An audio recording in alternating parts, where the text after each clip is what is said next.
नमस्कार दोस्तों, GS recipe के यूट्यूब चैनल पर आपका स्वागत है। आज के इस वीडियो में हम गुप्त काल के बारे में और वाकाटक वंश के बारे में डिस्कस करेंगे। इससे रिलेटेड जितने भी क्वेश्चन आए हुए हैं वह इस वीडियो में सारे डिस्कस कर लिए जाएंगे। तो पहले प्रश्न से स्टार्ट करते हैं। पहला प्रश्न बोल रहा है कि प्राचीन काल में किस वंश का शासनकाल स्वर्ण युग कहा जाता है। तो किस काल को स्वर्ण युग कहा जाता था? वह गुप्त काल को कहा जाता था, स्वर्ण युग। Option number C is the right answer. इसके बारे में कुछ महत्वपूर्ण तथ्य जान लेते हैं। महत्वपूर्ण तथ्य यह है कि प्राचीन काल में गुप्त वंश का जो शासनकाल था वह लगभग 319 से लेके 550 ईस्वी तक माना जाता है और इस काल को स्वर्ण युग के भी नाम से जाना जाता है।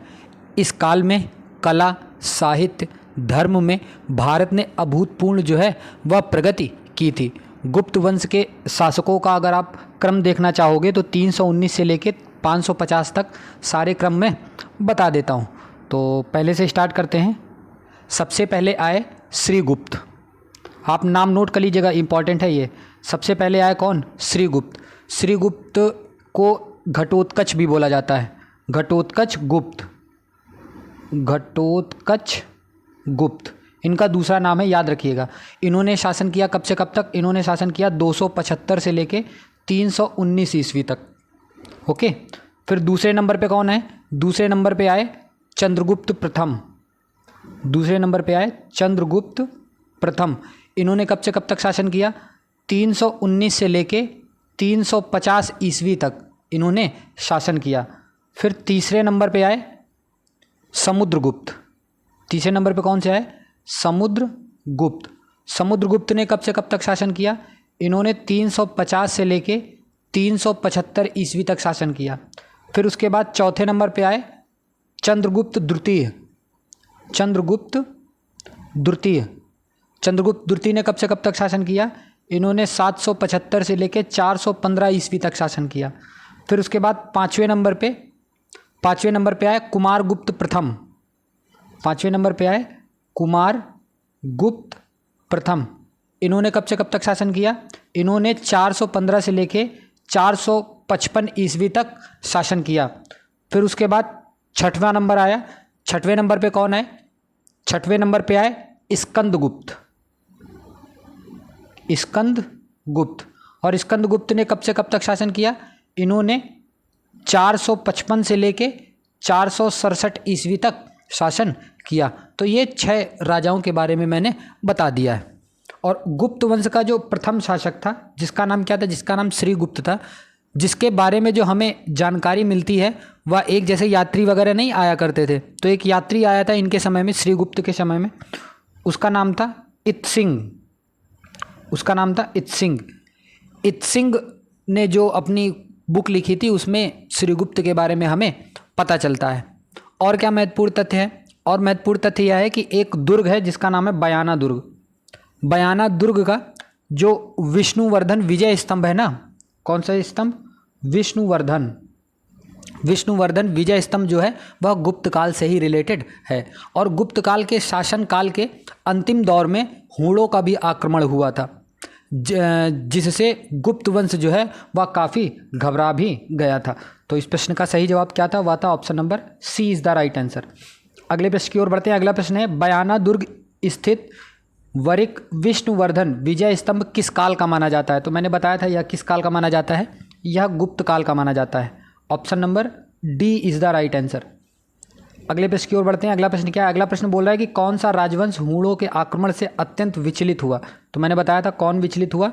वह विचलित हुआ गुप्त राजवंश विचलित हुआ। Option number C is the right answer.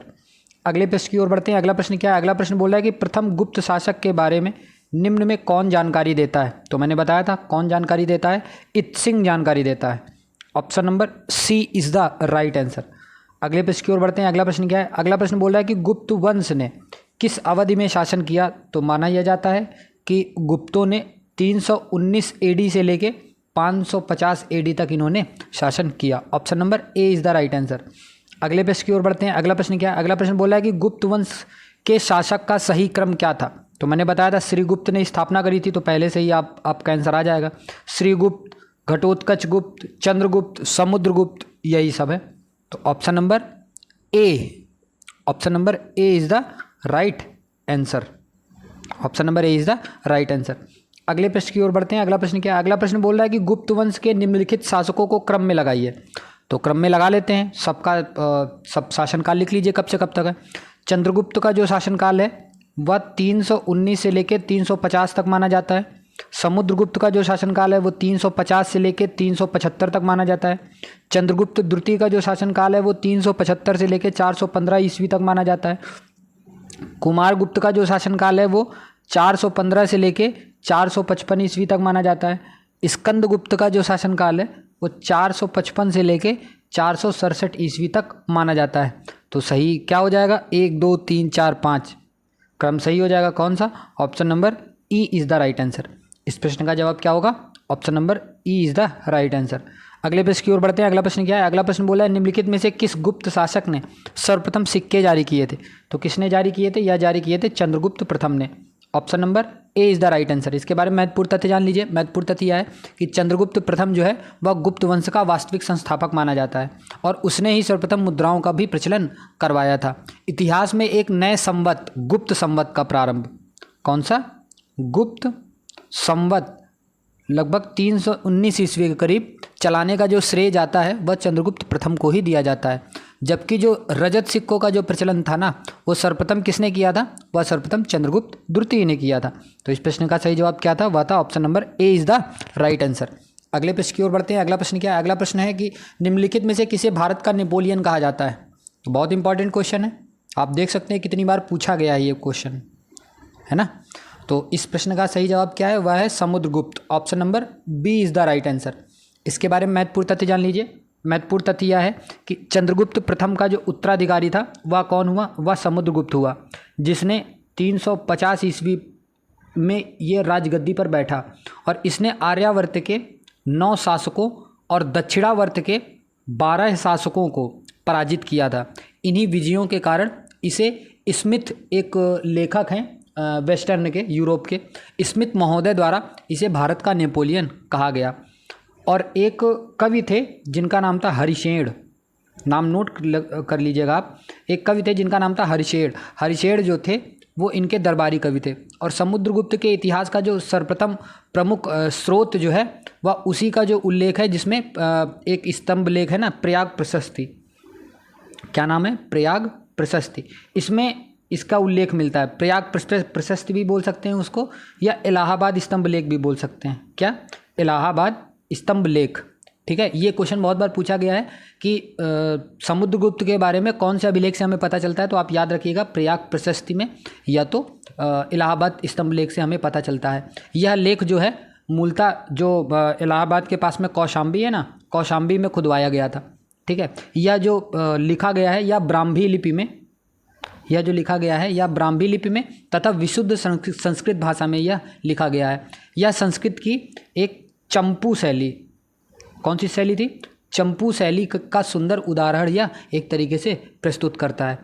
ये जो आपका स्तंभ लेख है, इस पर मुगल शासक जो जहांगीर था, जहांगीर का भी लेख इसमें से हमें प्राप्त होता है। और प्रयाग प्रशस्ति जो शिलालेख था, इसकी पंक्ति नंबर अगर 20 में जाएंगे तो गुप्त राजा को कर देने वाले और उसके आदेश का पालन करने वाले शासकों को निर्दिष्ट करती है। ओके, तो इस प्रश्न का सही जवाब क्या था? वह था option number B is the right answer. अगले प्रश्न की ओर बढ़ते हैं। अगला प्रश्न क्या है? अगला प्रश्न बोल रहा है कि समुद्रगुप्त की सैनिक उपलब्धियों का वर्णन उनके किन अभिलेखों में उपलब्ध है? तो मैंने बताया था वह किन अभिलेखों में उपलब्ध है, वह प्रयाग के अभिलेखों में उपलब्ध है। Option number D is the right answer. अगले प्रश्न की ओर बढ़ते हैं। अगला प्रश्न है निम्नलिखित प्राचीन राजाओं में से किसकी प्रशंसा प्रयाग प्रशस्ति में अलंकृत शब्दों में की गई है? तो मैंने बताया था यह किस राजा के बारे में बताया गया? वह समुद्रगुप्त के बारे में बताया गया है। Option number C is the right answer. अगले प्रश्न की ओर बढ़ते हैं। अगला प्रश्न क्या है? अगला प्रश्न बोला कि इलाहाबाद स्तंभ शिलालेख निम्नलिखित में से किस एक से संबंधित है? तो मैंने बताया था इस इलाहाबाद स्तंभ लेख किससे संबंधित है? या समुद्रगुप्त से संबंधित है। Option number D is the right answer. अगले प्रश्न की ओर बढ़ते हैं। अगला प्रश्न क्या है? अगला प्रश्न बोला है कि प्रयाग प्रशस्ति किसके सैन्य अभियान के बारे में जानकारी देती है? तो मैंने बताया था समुद्रगुप्त। कितनी बार पूछा गया है ये क्वेश्चन, है ना। Option number B is the right answer. बार बार क्वेश्चन घुमा फिरा के वही पूछ रहा है।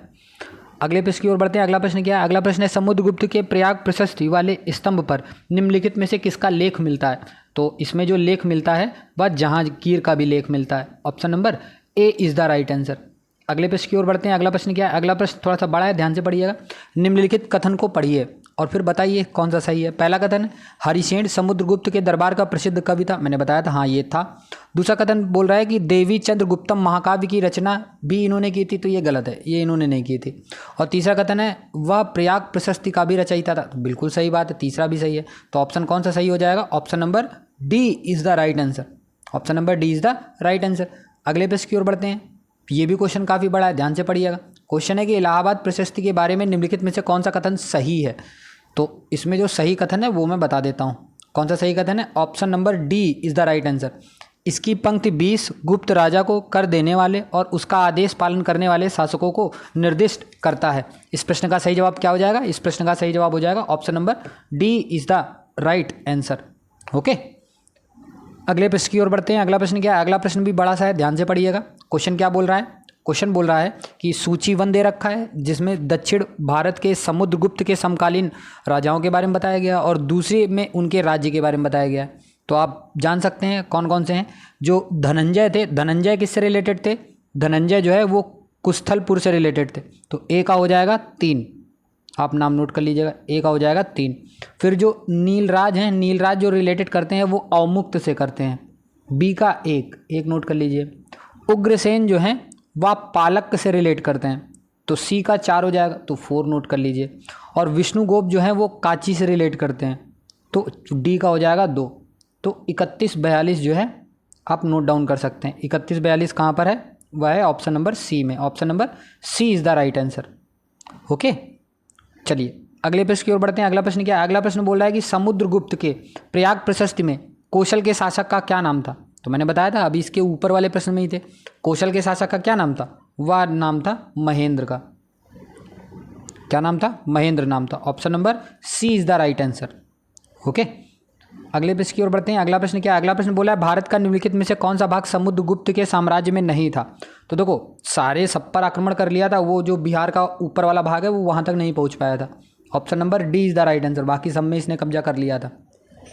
इसके बारे में कुछ महत्वपूर्ण तथ्य जान लीजिए। महत्वपूर्ण तथ्य यह है कि समुद्रगुप्त जो है वो चंद्रगुप्त प्रथम का पुत्र था।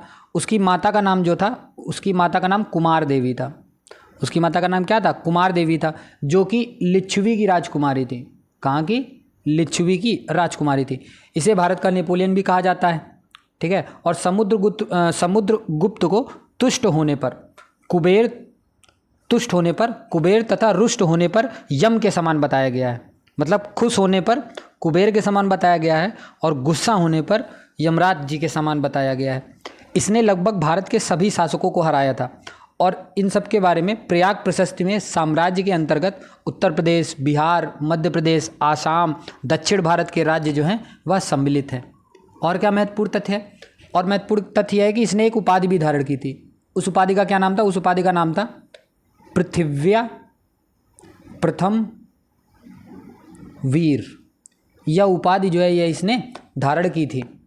और इसके बारे में क्या महत्वपूर्ण तथ्य है? महत्वपूर्ण तथ्य यह है कि उसके अश्वमेघ प्रकार के सिक्कों पर जो है वह एक शब्द लिखा होता था जिसका नाम था राजा धीराजो पृथ्वी विजत्य दिवम जयति। संस्कृत में लिखा हुआ है। इसका मतलब होता है वह सम्राट जो भूमंडल की विजय करके स्वर्गलोक की विजय करता है, ठीक है। और क्या ये जो चीज़ मैंने बताई थी यह इसके स्तंभ लेख में अंकित भी मिलता है हमें। और सिक्कों पर समुद्रगुप्त को वीणा बजाते हुए दिखाया गया है। समुद्रगुप्त को वीणा बजाते हुए दिखाया गया है। इसलिए इस चीज़ से हम यह पता कर सकते हैं, यह मान सकते हैं कि जो वीणा है वो सबसे प्राचीन वाद्य यंत्र माना जा सकता है। और प्रयाग प्रशस्ति में समुद्रगुप्त को निपुण मूर्तिकार नहीं बताया गया है, ठीक है। ये वीणा वादक था और यह मूर्तिकार नहीं था। तो इस प्रश्न का जवाब क्या हो जाएगा? इस प्रश्न का सही जवाब होगा option number D is the right answer. अगले प्रश्न की ओर बढ़ते हैं। अगला प्रश्न क्या है? अगला प्रश्न बोल रहा है कि निम्नलिखित में से कौन सबसे प्राचीन वाद्य यंत्र है? कौन सा सबसे प्राचीन वाद्य यंत्र है? वह है veena. Option number D is the right answer. Okay, अगले प्रश्न की ओर, निम्नलिखित में से कौन सा एक प्रयाग प्रशस्ति में वर्णित समुद्रगुप्त का गुण नहीं था? तो मैंने बताया था यह मूर्तिकार नहीं था, बाकी सब ये था। Option number B is the right answer. मूर्तिकार जो है यह नहीं था। अगले प्रश्न की ओर बढ़ते हैं। अगला प्रश्न क्या है? अगला प्रश्न बोल रहा है कि पृथिव्या प्रथम वीर उपाधि जो है वह किसकी थी? तो मैंने बताया था ये किसकी उपाधि थी? यह समुद्रगुप्त की उपाधि थी। Option number A is the right answer. अगले प्रश्न की ओर बढ़ते हैं। अगला प्रश्न क्या है? अगला प्रश्न बोला है कि शक विजेता किसे जाना जाता है? जो शक विजेता है वह चंद्रगुप्त द्वितीय को जाना जाता है। Option number C is the right answer. इसके बारे में महत्वपूर्ण तथ्य क्या है? महत्वपूर्ण तथ्य यह है कि पश्चिमी तट पर निवास करने वाली जो शक जाति के विजय के उपरांत जो है चंद्रगुप्त द्वितीय ने विक्रमादित्य की उपाधि धारण की। किसकी? विक्रमादित्य की जो है वह उपाधि धारण की इसने, तथा भारतीय अनुश्रुतियों में उसे सकारी के रूप में स्मरण किया जाता है। किसके रूप में? सकारी के रूप में स्मरण किया जाता है। और बाण ने भी चंद्रगुप्त द्वितीय के शक विजय का उल्लेख हमें मिलता है। अनुमान यह भी लगाया जाता है कि शकों के विरुद्ध उसका जो अभियान था ना, शकों के विरुद्ध जो उसका अभियान था लगभग 388 से लेके 401 ईस्वी के बीच हुआ होगा, यह अनुमान लगाया जाता है। और चंद्रगुप्त द्वितीय को देवगुप्त, देवराज और देवश्री भी कहा जाता है। और इसने एक उपाधि भी धारण की थी जिसका नाम था परम भागवत। जिसका क्या नाम है? जिसका नाम है परम भागवत की उपाधि भी इसने धारण की थी। और चंद्रगुप्त द्वितीय के काल में प्रसिद्ध चीनी यात्री एक था जिसका नाम क्या था? जिसका नाम था फाहियान। फाहियान ने भारत की यात्रा भी की थी। हालांकि उसने गुप्त राजाओं से संबंधित कोई विवरण नहीं दिया है। और क्या महत्वपूर्ण तथ्य है? चंद्रगुप्त द्वितीय की जो प्रथम राजधानी थी ना, प्रथम राजधानी का नाम पाटलिपुत्र था। और उसकी जो द्वितीय राजधानी थी, द्वितीय राजधानी का नाम उज्जैन था। तो आप इसको नोट कर लीजिएगा। ओके, इस प्रश्न का सही जवाब क्या था? इस प्रश्न का सही जवाब था option number C is the right answer. Okay, अगले प्रश्न की ओर बढ़ते हैं। अगला प्रश्न क्या है? अगला प्रश्न बोल रहा है कि निम्नलिखित में से किसी गुप्त राजा का एक अन्य नाम देवगुप्त के नाम से जाना जाता है। तो मैंने बताया था इसने काफ़ी उपाधियां धारण की थी। तो किस नाम से किसको जाना जाता है? चंद्रगुप्त द्वितीय को जाना जाता है। इसने विक्रमादित्य की भी उपाधि धारण की थी। Option number B is the right answer.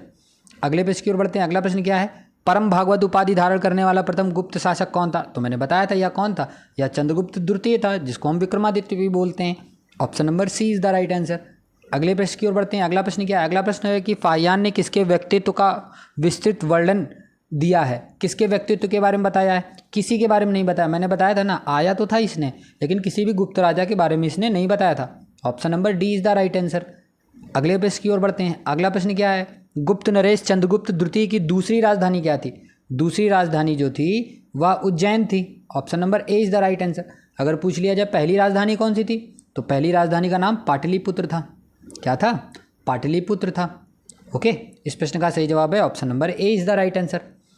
अगले प्रश्न की ओर बढ़ते हैं। अगला प्रश्न क्या है? अगला प्रश्न बोला है कि प्रसिद्ध चीनी यात्री फाहियान ने किसके शासनकाल में भारत की यात्रा की थी? तो किसके शासनकाल में भारत की यात्रा की थी? या चंद्रगुप्त द्वितीय के शासनकाल में भारत की यात्रा की थी? Option number B is the right answer. मैंने बताया था, लेकिन बताया किसी के बारे में नहीं है, यात्रा जरूर करी थी इसने, है ना। Option number B is the right answer. अगले प्रश्न की ओर बढ़ते हैं। अगला प्रश्न क्या है? अगला प्रश्न बोला कि निम्नलिखित में से कौन सा गुप्त राजा गुप्त संवत के वर्ष 56वें सिंहासन रूढ़ हुआ था? तो वह कौन था? वह था चंद्रगुप्त द्वितीय। Option number B is the right answer. इसके बारे में भी कुछ महत्वपूर्ण तथ्य जान लीजिए। महत्वपूर्ण तथ्य यह है कि जो गुप्त शासक चंद्रगुप्त प्रथम जो था, चंद्रगुप्त प्रथम ने 319 ईस्वी में एक संवत भी चलाया था जो गुप्त संवत नाम से प्रसिद्ध है। इसी संवत का प्रयोग करके उसके वंशजों ने किया, इसी संवत का प्रयोग। और अतः अगर प्रश्न के अनुसार देखा जाए तो 319 में अगर 56 जोड़ेंगे तो 375 आ जाएगा। 375 डेट आती है जो चंद्रगुप्त द्वितीय का शासनकाल जो है वह माना जाता है, जो कि 415 ईस्वी तक चलता है। और चंद्रगुप्त द्वितीय ने अपनी बेटी, चंद्रगुप्त द्वितीय की बेटी का क्या नाम था? उसकी बेटी का नाम था प्रभावती गुप्ता।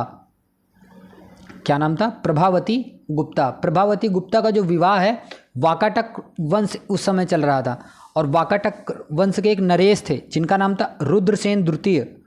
जिनका नाम क्या था? जिनका नाम था रुद्रसेन द्वितीय।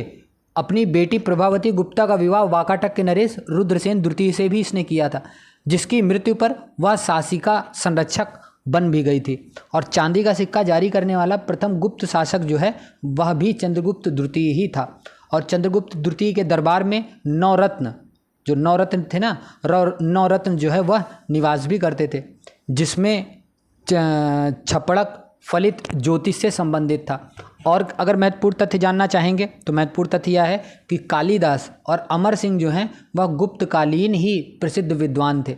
दूसरा और महत्वपूर्ण तथ्य जानना चाहेंगे आप तो चंद्रगुप्त द्वितीय ने अपना साम्राज्य विस्तार जो है वह वैवाहिक संबंध से व विजय दोनों से, जिसमें नाग की राजकुमारी थी जिनका नाम था कुबेर नागा, इस चंद्रगुप्त द्वितीय ने इनसे विवाह भी किया था।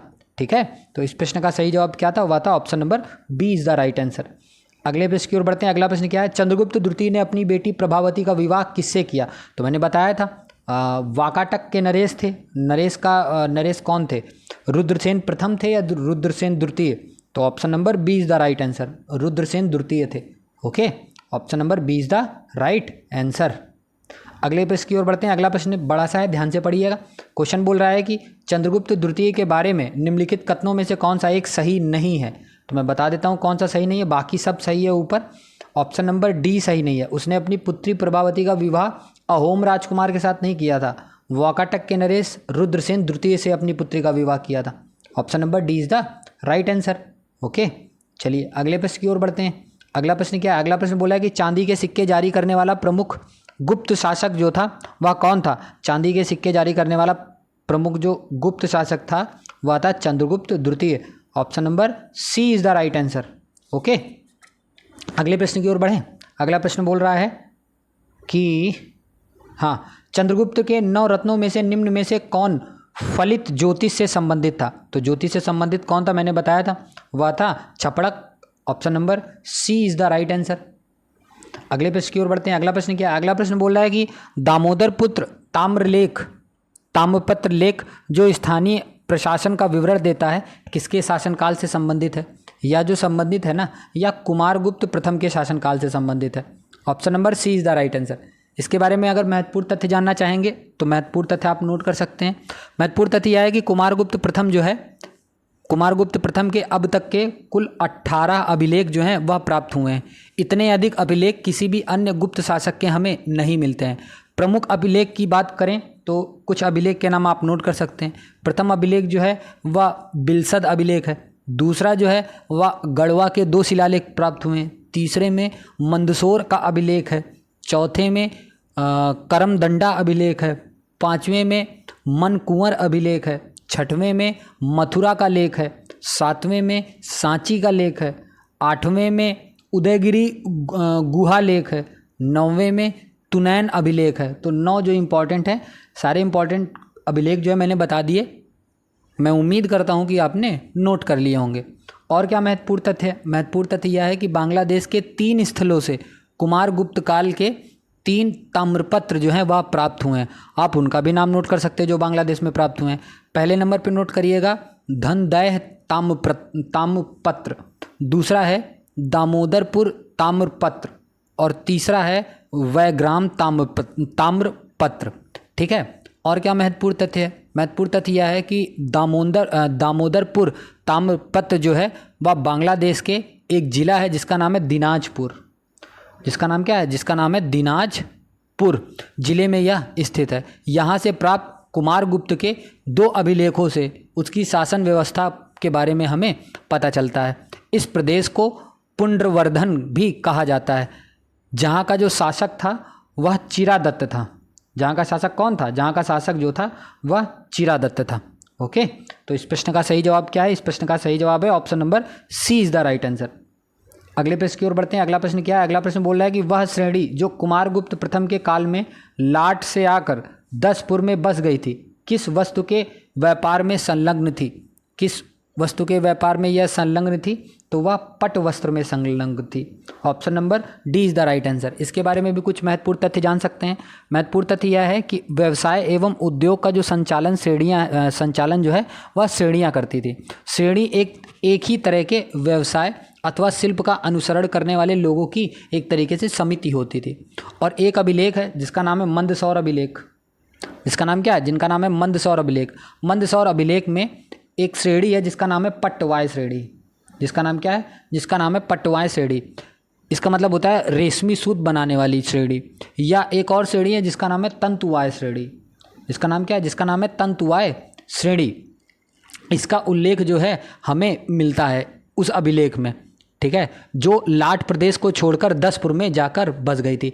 इस प्रव्रजन का मुख्य कारण यह हमें प्रतीत होता है कि इस समय पश्चिमी देशों के साथ व्यापार जो है वह लाभकारी नहीं रह गया था और गुप्त काल में व्यापार जो है वाणिज्य का मुख्यतः पतन हो गया था और गुप्त काल में मुख्यतः दक्षिण पूर्व एशिया के साथ ताम्र लिप्त बंदरगाह से उत्तर भारतीय व्यापार जो है वह संचालित भी होता था। तो इस प्रश्न का सही जवाब क्या है? वह है option number D is the right answer.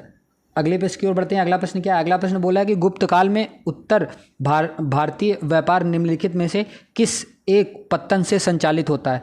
किस एक पत्तन से संचालित होता था? वह ताम्रलिप्त से संचालित होता था। Option number A is the right answer. अगले प्रश्न की ओर बढ़ते हैं। अगला प्रश्न क्या है? अगला प्रश्न है कि कुमारगुप्त के मंदसौर अभिलेख में वर्णित श्रेणी संगठन का नाम क्या है? श्रेणी संगठन का नाम मैंने बताया था, क्या था? वह था तंतुआय। Option number A is the right answer. Okay, अगले प्रश्न की ओर बढ़ते हैं। अगला प्रश्न है कि कुमारगुप्त प्रथम के मंदसौर अभिलेख में निम्नलिखित में से किस श्रेणी का उल्लेख किया गया है? तो मैंने बताया था किस तरह की श्रेणी का उल्लेख किया गया है, रेशम बुनकरों का उल्लेख किया गया। Option number A is the right answer. अगले प्रश्न की ओर बढ़ते हैं। अगला प्रश्न क्या है? अगला प्रश्न बोला है कि निम्नलिखित में से किस गुप्त शासक ने हूणों पर विजय प्राप्त की थी? हूणों पर जो है विजय प्राप्त किन्होंने की थी? वह विजय प्राप्त करी थी स्कंदगुप्त ने। Option number C is the right answer. इसके बारे में कुछ महत्वपूर्ण तथ्य जान सकते हैं। महत्वपूर्ण तथ्य यह है कि कुमारगुप्त प्रथम के मृत्यु के बाद स्कंदगुप्त जो है वह शासक बना था। उसके शासन की जो बागडोर है वह संभालते ही हूणों का उस पर आक्रमण हो गया, जिससे स्कंदगुप्त जो है वह उसे पराजित करने में सफल रहा। हूणों पर स्कंदगुप्त की इस सफलता का जो गुणगान है ना, एक अभिलेख है जिसका नाम है भितरी अभिलेख। जिसका नाम क्या है? जिसका नाम है भितरी अभिलेख। और एक और अभिलेख है जिसका नाम है जूनागढ़ अभिलेख। क्या नाम है? जूनागढ़ अभिलेख। भितरी अभिलेख और जूनागढ़ अभिलेख में इसके बारे में हमें पता चलता है। और आरंभिक गुप्त शासकों में स्कंदगुप्त के सोने के सिक्कों में हीन धातुओं के मिश्रण का जो है प्रतिशत जो है वह सर्वाधिक होता था। किन धातुओं में? हीन धातुओं में। तो इस प्रश्न का सही जवाब क्या था? इस प्रश्न का सही जवाब था option number C is the right answer. Okay, अगले प्रश्न की ओर बढ़ते हैं। अगला प्रश्न क्या है? अगला प्रश्न बोला है कि किस अभिलेख से ज्ञात होता है कि स्कंदगुप्त ने हूणों को पराजित किया था? तो मैंने बताया था दो अभिलेख थे, एक भितरी अभिलेख और एक जूनागढ़ अभिलेख। तो इसमें दे रखा है भितरी स्तंभ लेख। तो option number A is the right answer. Option number A is the right answer. अगले प्रश्न की ओर बढ़ते हैं। अगला प्रश्न क्या है? अगला प्रश्न बोल रहा है कि किसके सोने के सिक्कों में हीन धातु के मिश्रण का जो है वह प्रतिशत सर्वाधिक था? किसके में सर्वाधिक था? वह था स्कंदगुप्त में। Option number D is the right answer. अगले प्रश्न की ओर बढ़ते हैं। अगला प्रश्न क्या है? तोरमाड़ा किस जातीय दल का था? जो तोरमाड़ा था वह किस जाति का था? वह किस जाति दल का था? वह हूण से रिलेटेड था। Option number B is the right answer. इसके बारे में महत्वपूर्ण तथ्य जान सकते हैं आप। तो तोरमाड़ जो है वह एक तरीके से हूण था। इसने गुप्त काल में स्कंदगुप्त की मृत्यु के बाद भारत पर आक्रमण भी किया था। और हूण जो थे वो मध्य एशिया में निवास करने वाली एक जनजाति थी। और यूची जो है वो हूणों की एक प्रजाति होती थी, ठीक है। और एक शक होते थे जिसका नाम था सिथियन शक। सिथियन शकों की एक शाखा जो थी यही थी। और स्कंदगुप्त ने पर्णदत्त को सौराष्ट्र का प्रांतपति भी बनाया था। तो इस प्रश्न का सही जवाब क्या था? वह था option number B is the right answer. अगले प्रश्न की ओर चलते हैं। अगला प्रश्न क्या है? पर्णदत्त को किसने सौराष्ट्र का प्रांतपति जो है वह बनाया था? तो मैंने बताया था किसने बनाया था, या बनाया था स्कंदगुप्त ने। Option number D is the right answer. अगले प्रश्न की ओर बढ़ते हैं। अगला प्रश्न सूची वाला है, ठीक है, ध्यान से पढ़िए और मिलान तुरंत करते हुए चलिए। एक तरफ शासक दे रखा है और दूसरी तरफ उनकी मतलब वाइफ मतलब रानियों के बारे में। एक तरफ क्वीन है, एक तरफ किंग है। तो देखते हैं कहाँ से कहाँ मैच होता है। जो चंद्रगुप्त की जो क्वीन है उनका नाम है कुमार देवी, तो पहले का हो जाएगा 3। दूसरा है समुद्रगुप्त। समुद्रगुप्त की जो क्वीन है उनका नाम है दत्ता देवी, तो 2 का हो जाएगा 1।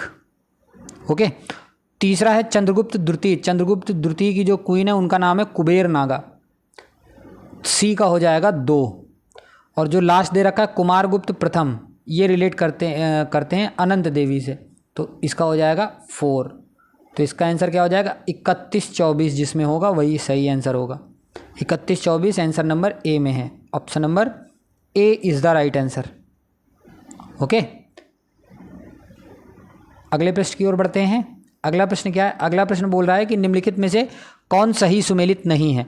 तो पहला सही सुमेलित है, दूसरा भी सही सुमेलित है, तीसरा जो है वो प्रभावती गुप्ता जो है वह इससे रिलेटेड नहीं है। उदयगिरी गुहा जो अभिलेख है वह प्रभावती गुप्ता से रिलेटेड नहीं है, ये रिलेटेड है कुमार गुप्त की प्रशस्ति से। किसके? कुमार गुप्त से यह रिलेटेड है। ठीक है, तो अगले प्रश्न की ओर बढ़ते हैं। अगला प्रश्न क्या बोल रहा है? अगला प्रश्न बोल रहा है कि निम्नलिखित राजाओं में से किसने धर्म महाराज की उपाधि धारण की थी? तो यह उपाधि जो है वो किन्होंने धारण की थी? वह प्रवरसेन प्रथम ने धारण की थी। Option number B is the right answer. इसके बारे में कुछ महत्वपूर्ण तथ्य जान सकते हैं। महत्वपूर्ण तथ्य यह है कि धर्म महाराज की जो उपाधि है वह वाकाटक के नरेश थे जिनका नाम था प्रवरसेन, इन्होंने धारण की थी। ठीक है, और प्रवरसेन प्रथम जो है वह वाकाटक वंश का अकेला ऐसा राजा था जिसने सम्राट की उपाधि धारण की थी। जिसने किसकी? सम्राट की उपाधि जो है वह धारण भी करी थी। उसने 4 अश्वमेध यज्ञ करवाए थे। कितने? 4 अश्वमेध यज्ञ भी इसने करवाए थे और एक वाजपेयी यज्ञ भी करवाया था। कौन सा? एक वाजपेयी यज्ञ भी इसने करवाया था। और प्रभावती गुप्ता के माता का जो नाम है वह कुबेर नागा बताया जाता है। क्या बताया जाता है? कुबेर नागा बताया जाता है। तो इस प्रश्न का सही जवाब क्या था? वह था option number B is the right answer. अगले प्रश्न की ओर बढ़ते हैं। अगला प्रश्न क्या है? अगला प्रश्न बोल रहा है कि निम्नलिखित में से किसने 4 अश्वमेध यज्ञ करवाए थे? तो मैंने बताया था प्रवरसेन प्रथम ने करवाया था। Option number B is the right answer. और आज के अंतिम प्रश्न की ओर बढ़ते हैं। अंतिम प्रश्न क्या है? अंतिम प्रश्न बोल रहा है कि निम्नलिखित में से कौन प्रभावती गुप्ता की माता थी? प्रभावती गुप्ता की माता जी का क्या नाम बताया जाता है? उनका नाम बताया जाता है Kubera Naga. Option number B is the right answer. तो ये जो सीरीज चल रही है कैसी लग रही है आपको? प्लीज़ कमेंट सेक्शन में लिख के बताइए। चैनल को सब्सक्राइब करिए, वीडियो को लाइक करिए। धन्यवाद।